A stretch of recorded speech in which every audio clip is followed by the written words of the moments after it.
आप देख रहे हैं प्राइम टीवी और मैं हूं आपके साथ मुस्कान अजमानी। 2024 लोकसभा चुनाव से पहले जातिगत जनगणना का मुद्दा लगातार गर्माता हुआ अब नजर आ रहा है।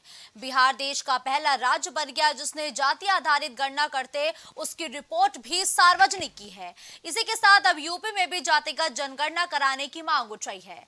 इसी बीच बसपा सुप्रीमो मायावती ने भी ट्वीट किया। ट्वीट करते हुए मायावती ने लिखा कि जातिगत जनगणना को लेकर मायावती ने साफ तौर पर कहा कि बीएसपी के लंबे संघर्ष की ये पहली सीढ़ी है। कुछ पार्टियां जातिगत जनगणना से असहज हैं। ओबीसी के संवैधानिक हक के लंबे संघर्ष की ये पहली सीढ़ी है। देश की राजनीति बहुजन समाज के पक्ष में है। देश की राजनीति नई करवट ले रही है। ये ट्वीट बसपा सुप्रीमो मायावती ने एक्स पर किया है। दरअसल बिहार ऐसा पहला राज्य बन गया जिसने जातिगत जनगणना करवाई और उसकी रिपोर्ट भी सार्वजनिक की है, जिसके बाद अब हर एक प्रदेश से ये मांग उठ रही है कि जातिगत जनगणना उनके प्रदेश में कराई जाए। ठीक ऐसे ही मांग राहुल गांधी ने भी एक बड़ी जनसभा को संबोधित करते हुए कहा था कि जातिगत जनगणना की अब देश को जरूरत है और केंद्र सरकार को जल्द से जल्द जातिगत जनगणना करवाने पर अपना फोकस करना चाहिए। अब उसी मसले पर मायावती ने भी केंद्र सरकार को घेरते हुए एक लंबे आरोप लगाए हैं। तो बसपा सुप्रीमो मायावती ने ट्वीट करते हुए कहा कि बसपा के लंबे संघर्ष की ये पहली सीढ़ी है।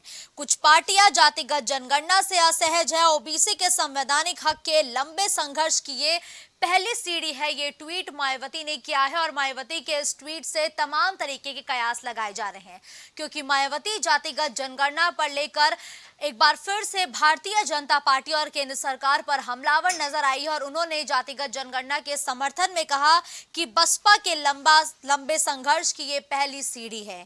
साथ ही कहा कि देश की राजनीति बहुजन समाज के पक्ष में है। देश की राजनीति नया करवट ले रही है। आगे ट्वीट पर मायावती ने लिखा कि यूपी सरकार को भी जातिगत जनगणना शुरू करानी चाहिए।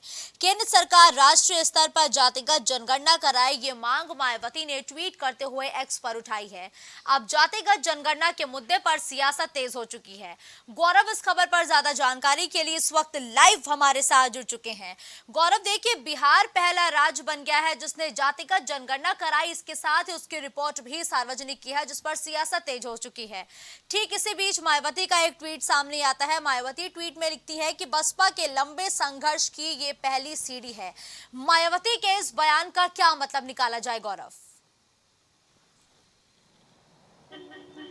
बयान का सीधा मतलब मुस्कान यहाँ पर जाति विशेष राजनीति की बात है, क्योंकि जिस तरह से बिहार में आंकड़े सामने आए हैं उससे स्पष्ट हो गया है कौन सा वर्ग किस जनसंख्या के साथ प्रदेश में विराजमान है।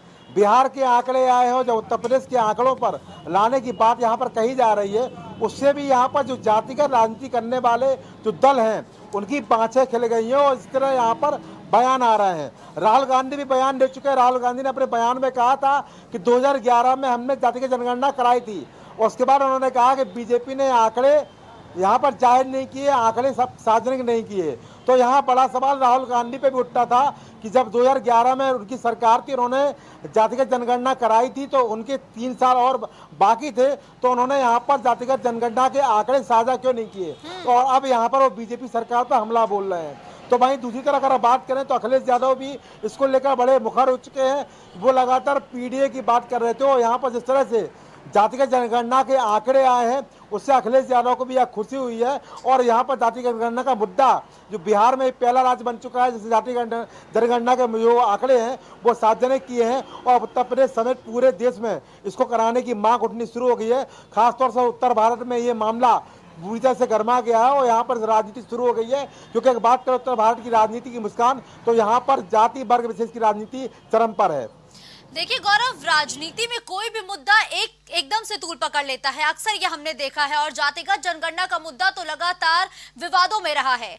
तमाम सार्वजनिक मंच से नेताओं ने ये मांग उठाई है कि जातिगत जनगणना कराई जाए और बिहार ने जनगणना कराने के साथ ही एक रिपोर्ट जो है उसको सार्वजनिक किया है।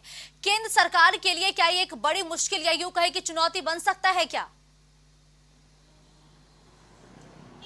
बड़ी मुश्किल निश्चित रूप से बन चुका है और बनना नहीं चाहिए बल्कि बन चुका है मुस्कान यहाँ पर, क्योंकि यहाँ पर आंकड़े सार्वजनिक हो चुके हैं और जब बिहार ने यहाँ पर आंकड़े सार्वजनिक कर गए तो और राज्यों पर भी यहाँ दबाव पड़ेगा। हालांकि जातिगत जनगणना कराना बुरी बात नहीं, इससे कोई गुरेज नहीं है, व्यवस्था लागू है, पर इसके बाद भी अगर जातिगत जनगणना के आंकड़े आप सार्वजनिक करते हैं तो कहीं ना कहीं इसमें परेशानी बढ़ सकती है, क्योंकि जब जातिगत जनगणना के आंकड़े बढ़ते हैं तो यहाँ पर सार्वजनिक होते हैं तो उससे जातिगत राजनीति है इसको बढ़ावा मिलता है। और निश्चित रूप से ये यहाँ पर अगर जातिगत जनगणना के आंकड़े आपने कराए थे, जनगणना कराई थी, तो उसको लेकर आपको सार्वजनिक करने की जरूरत नहीं थी। और आंकड़ों पर अगर आप वास्तव में आप चाहते तो ओबीसी वर्ग, दलित वर्ग और जो वर्ग है जो सब परेशानी में, उनको विकास की मुख्य धारा में लाने के लिए काम कर सकते थे, पर आंकड़े सार्वजनिक करके आपने निश्चित रूप से स्पष्ट कर दिया है कि यहाँ पर विकास की मुख्य धारा की लाभ तो बात है ही, साथ ही साथ आपने राजनीति करने का भी मौका सबको दे दिया है। ठीक है गौरव, देखिए एक आखिरी सवाल आपसे ये रहेगा कि लगातार अब इस मुद्दे पर सियासत गर्माती हुई नजर आ रही है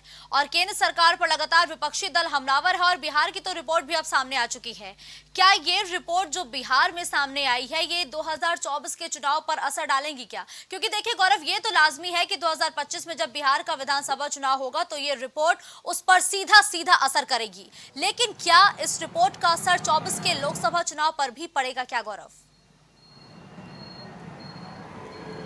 बिल्कुल असर पड़ेगा, क्योंकि मुस्कान यहाँ पर जो राजनीति है वो केवल और केवल आंकड़ों पर सीमित हो गई है।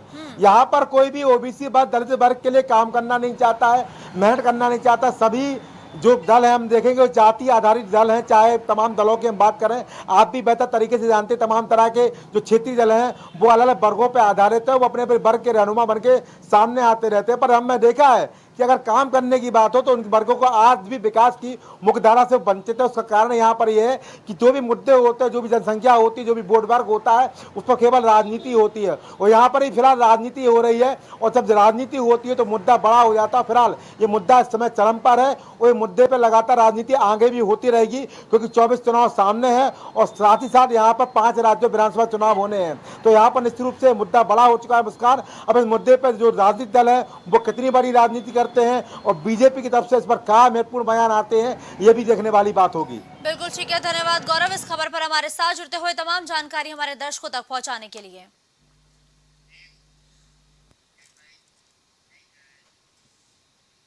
एक तरफ जहां लोकसभा चुनाव को लेकर सारी विपक्षी पार्टियां आईएनडीआईए गठबंधन के तहत एक मंच पर आ रही हैं, तो वहीं दूसरी तरफ वो एक दूसरे के पार्टी कार्यकर्ताओं को अपने पाले में भी लाने की कोशिश करती हुई दिखाई दे रही हैं। इसी कड़ी में मंगलवार को सपा नेताओं ने कांग्रेस की सदस्यता ली है। बता दें कि यूपी प्रदेश अध्यक्ष राय ने सभी नेताओं को सदस्यता दिलाई है, तो प्रदेश अध्यक्ष अजय राय ने कई कार्यकर्ताओं को शपथ दिलाई है। इसके साथ ही मिशन 24 में अब कांग्रेस भी सक्रिय हो चुकी है। 2024 का चुनाव एनडीए वर्सेस आईएनडीआईए के बीच साफ तौर पर देखने को मिलेगा, जिसके लिए इंडिया ने कमर कस ली है, यानी कि विपक्षी दलों के समूह ने एकजुट होकर के अब भारतीय जनता पार्टी के खिलाफ मोर्चा खोल दिया है। लेकिन हर एक प्रदेशों की अगर बात करें तो नेता आपस में ही टकराते हुए दिखाई देते हैं। नेता एक दूसरे के खिलाफ ही सियासी बयानबाजी देते हुए नजर आ रहे हैं। तो इसी बीच अब एक कांग्रेस ने एक बार फिर से एक ऐसा कदम उठाया है जिससे सियासी गलियारों में हड़कंप मच गया है। दरअसल कांग्रेस कार्यालय पर आज तमाम सपा के कार्यकर्ताओं को कांग्रेस ने अपनी पार्टी में शामिल किया, सदस्यता तक दिलाई है। सपा नेताओं ने इस दौरान कांग्रेस का दामन थामा है। अब ये देखना दिलचस्प होगा कि कांग्रेस के इस फैसले से क्या कुछ असर 24 के चुनाव में देखने को मिलेगा। तो देखिए 24 की लड़ाई दिलचस्प हो चुकी है और 24 की लड़ाई लगातार हम जिक्र कर रहे हैं कि एनडीए बनाम आईएनडीआईए के बीच देखने को मिलेगी। लेकिन आईएनडीआईए अपने में ही उलझता सा नजर आ रहा है, क्योंकि लगातार आईएनडीआईए एकजुट होकर एकमुश्त होकर चुनाव लड़ने की बात तो कहता है, लेकिन अगर अंदर की बात करें तो लगातार नेताओं की आपसी गुटबाजी भी अब आईएनडीआईए गठबंधन के लिए परेशानी का सबब बन चुकी है। रांची कामकोटी पीठ के शंकराचार्य शंकर विजेंद्र सरस्वती काशी दौरे पर हैं। काशी में आयोजित चतुर्मास व्रत महोत्सव में शामिल होने के लिए वो काशी आए थे। वाराणसी दौरे के दौरान उन्होंने अयोध्या में राम मंदिर आंदोलन से जुड़े कार सेवकों के लिए बड़ा ऐलान किया। शंकराचार्य शंकर सरस्वती ने कहा कि वो अयोध्या में सरयू तट पर कार सेवकों के आत्मा की शांति के लिए अनुष्ठान करेंगे। तो सरयू तट पर श्राद्ध होगा, बलिदान जिन्होंने दिया है उनको याद किया जाएगा। शंकराचार्य विजेंद्र का ये बड़ा ऐलान है कि अयोध्या में जिन कार सेवकों पर गोलियां चलाई गई थी उनको अब श्रद्धांजलि अर्पित की जाएगी। 30 अक्टूबर, 2 नवंबर 1990 और 6 दिसंबर 1992 में प्राण गंवाने वालों का श्राद्ध करते हुए शंकराचार्य नजर आएंगे।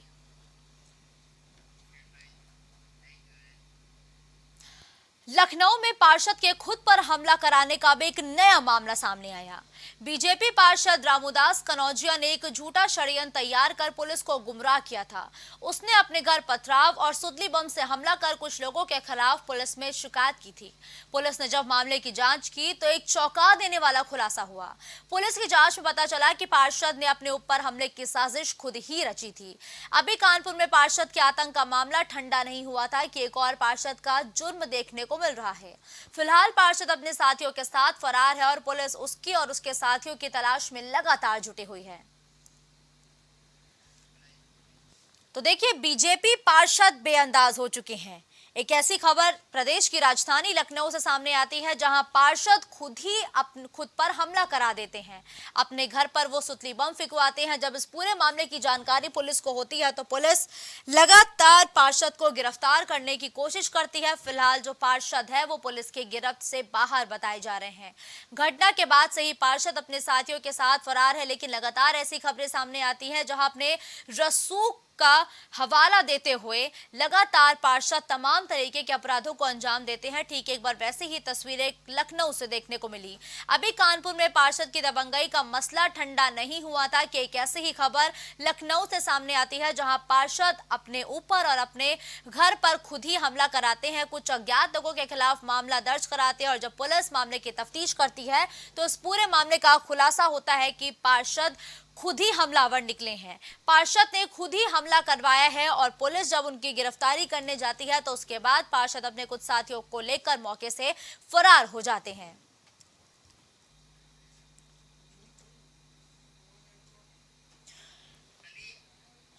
कलीम इस खबर पर ज्यादा जानकारी के लिए हमारे साथ जुड़ चुके हैं। कलीम, देखिए, पार्षदों की बेअंदाजगी की खबर लगातार सुर्खियों में बनी हुई है। एक बार फिर से लखनऊ से एक पार्षद की खबर या यूं कहे कहानी सामने आई जहां पार्षद खुद ही हमला कराते हैं।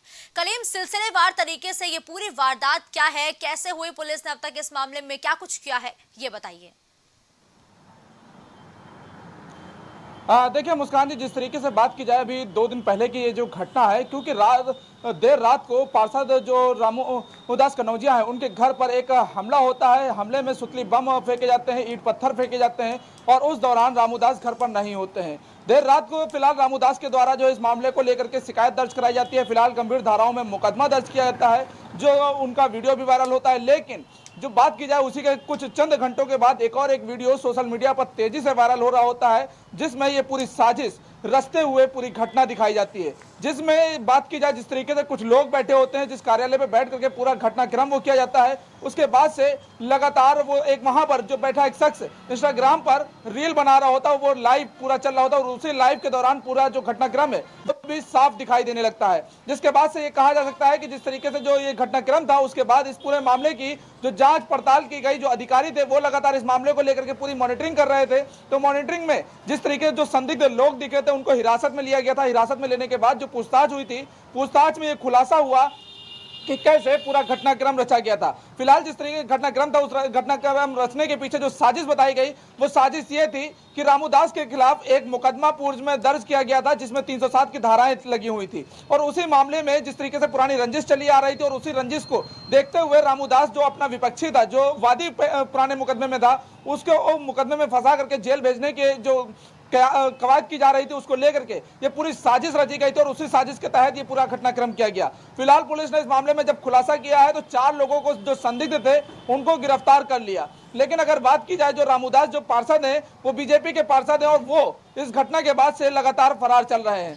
पुलिस ठीक है ने कलीम, कई वापस जगह आपका दबिशें रुख दी, करेंगे लेकिन इस जो खबर पार्षद है पर। कानपुर वो से इस भी घटना हमारे के बाद सहयोगी लगातार बने हुए हैं। देखिए, पार्षदों की ये जो दबंगई देखने को लगातार मिल रही है, या वो लगातार अपराधों को अंजाम देते हैं। अभी कानपुर का मामला ठंडा नहीं हुआ था दलीप, कि अब एक लखनऊ से वारदात सामने आती है। कानपुर में जिस तरीके से पार्षद की अभद्रता या यूं कहे की दबंगई देखने को मिली, इस मामले पर क्या एक्शन हुआ है? देखिए, आपको बता दें जिस तरीके से लगातार सोशल मीडिया पर खबरें साफ तौर से निकल के आ रही हैं कि पार्षदों की देखी जा रही दबंगई। कानपुर की अगर बात करें तो कानपुर में पिछले दिनों एक जो है पार्षद पति द्वारा जो है एक दवा व्यापारी के साथ ओवरटेक गाड़ी को लेकर विवाद हुआ। विवाद में पार्षद पति ने जो है अपने साथियों के साथ मिलकर दवा व्यापारी के साथ मारपीट की और ऐसी मारपीट की कि दवा व्यापारी की हालत गंभीर है और उसको जो है कानपुर में भर्ती हुआ है। इसके बाद डॉक्टरों ने उसको रिफर कर दिया और दिल्ली भर्ती है। पूरे मामले में राजनीति भी देखी जा रही है। हालांकि पुलिस ने मारपीट होने के बाद जो है पार्षद पति फरार हो गए थे। इसके बाद पुलिस ने आरोपी पार्षद पति के खिलाफ जो है इनाम भी घोषित किया। इसके बाद देखा गया कि कुछ दिन बाद जो है पार्षद पति ने जो है कमिश्नर ऑफिस में सिलेंडर भी कर दिया। इसके बाद पूरे मामले में राजनीति हुई तो पुलिस ने क्रॉस मुकदमा भी पार्षद के जो पार्षद पत्नी हैं उन तहरीर पर मुकदमा भी दर्ज कर लिया। तो दवा व्यापारी के खिलाफ भी मुकदमा दर्ज हुआ और पार्षद जो दवा व्यापारी उसकी तरफ से भी मुकदमा दर्ज हुआ। दोनों तरफ से मुकदमा दर्ज हुआ। हालांकि पूरे मामले में राजनीति हो रही है और इस पूरे मामले को लेकर जो है प्रदेश के मुखिया योगी आदित्यनाथ खुद मॉनिटरिंग कर रहे हैं और लगातार उनका यही कहना है कि निष्पक्ष जांच हो और निष्पक्ष जांच होने के बाद जो भी घटना हुई है उस पर जो है कड़ी कार्रवाई की जाए। हालांकि बात करें तो अभी कल ही एक वीडियो सोशल मीडिया पे वायरल हुआ था। चकेरी थाना क्षेत्र के अंतर्गत था जहां पर चकेरी वार्ड 65 के जो है पार्षद हैं उन्होंने एक दुकान गए और सिगरेट न देने पर बुजुर्ग के साथ मारपीट की और इसके बाद एक दरोगा ने जो है चालान काटा पार्षद के मिलने वालों को। तो पार्षद अपने गुरुओं के साथ चौकी पहुंचे और चौकी पहुंच के दरोगा को धमकी भी दी, जिस पर जो है लगातार वीडियो वायरल हुआ। इसके बाद बुजुर्ग की तहरीर पर पार्षद और पार्षद के गुर्गों पर पुलिस ने मुकदमा भी दर्ज किया। पूरे ठीक है मामले में कलीम, जांच की देखिए जा रही है। लगातार पार्षदों की दबंगई देखने को मिल रही है। अब एक नई खबर और पता चल रही है, जहां एक बार फिर से पार्षद ने एक बुजुर्ग को पीटा है और अब पार्षदों पर लगातार आरोप लग रहे हैं। ये जो पार्षद है कलीम, ये एक जनप्रतिनिधि हैं, जनता के द्वारा ये चुने जाते हैं, तो इनकी ऐसी दबंगई आखिर क्यों देखने को मिल रही है? क्यों लगातार पार्षद दबंग होते जा रहे हैं?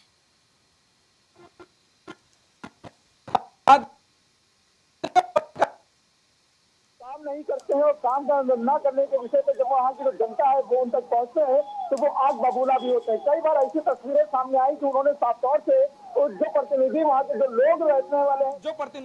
जो लोग रहने वाले हैं वो वहां तक पहुंचे तो उनसे साफ कह दिया गया कि तुम लोगों ने मुझे वोट नहीं दिया, इसलिए हम तुम्हारे क्षेत्र में काम नहीं करेंगे। फिलहाल अगर बात की जाए, एक लोग अगर वोट नहीं देता है तो क्या उसके विषय पर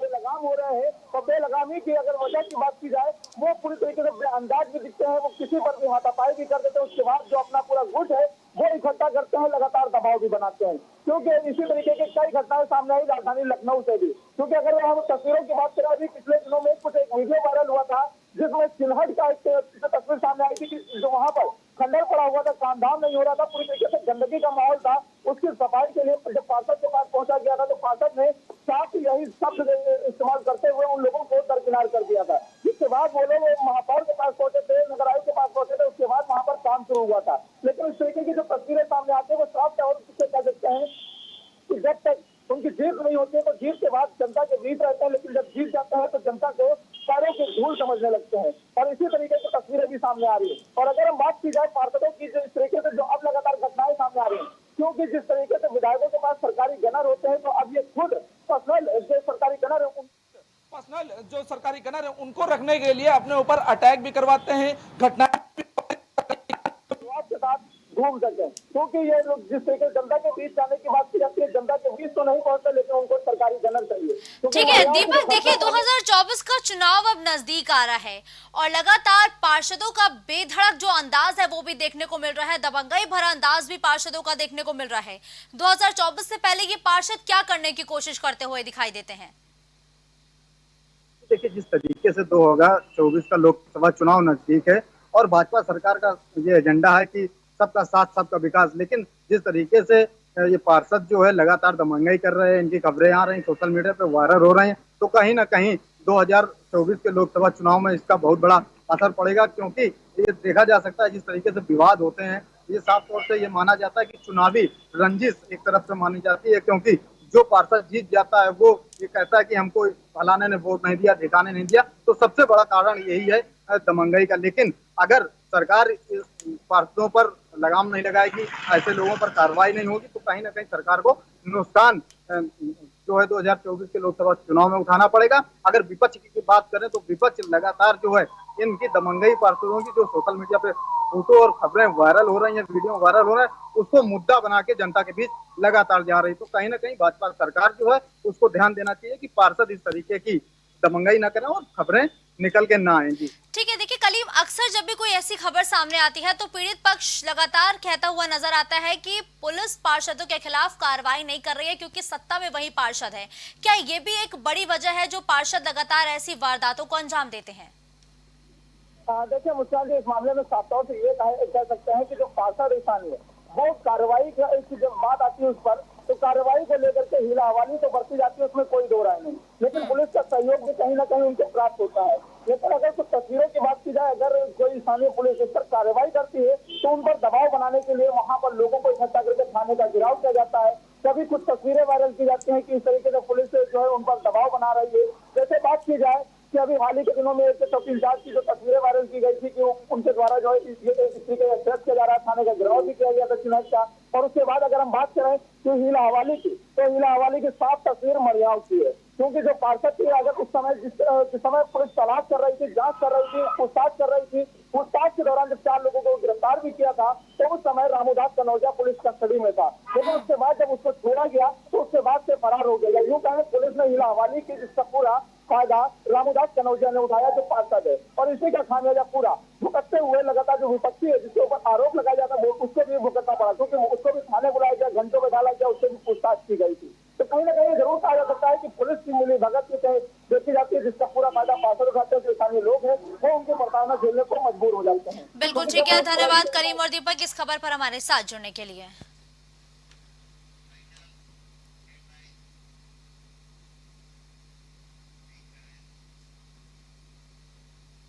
इस बुलेटिन में फिलहाल के लिए बस इतना ही। देश दुनिया की तमाम बड़ी खबरों के लिए आप देखते रहिए प्राइम टीवी। कुछ भाव पुष्प। आप देख रहे हैं प्राइम टीवी, सच साहस सरोकार।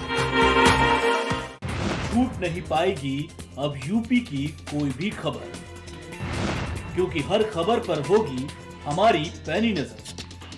सच्ची खबरों पर रहेगा हमारा पूरा फोकस।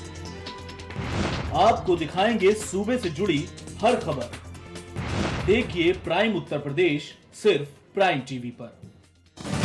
चाणक्य की कूटनीति हूं मैं, आर्यभट्ट का आविष्कार हूं मैं, राजनीति की पराकाष्ठा हूं मैं, गरीबों की आवाज हूं मैं, क्योंकि प्राइम बिहार हूं मैं। प्राइम बिहार सिर्फ प्राइम टीवी पर। सियासी दिग्गजों से जानेंगे राजनीतिक दांवपेच, अफसरशाहों से मिलेगी अंदर की जानकारी, सांसद से लेकर विधायक तक, आईएएस से लेकर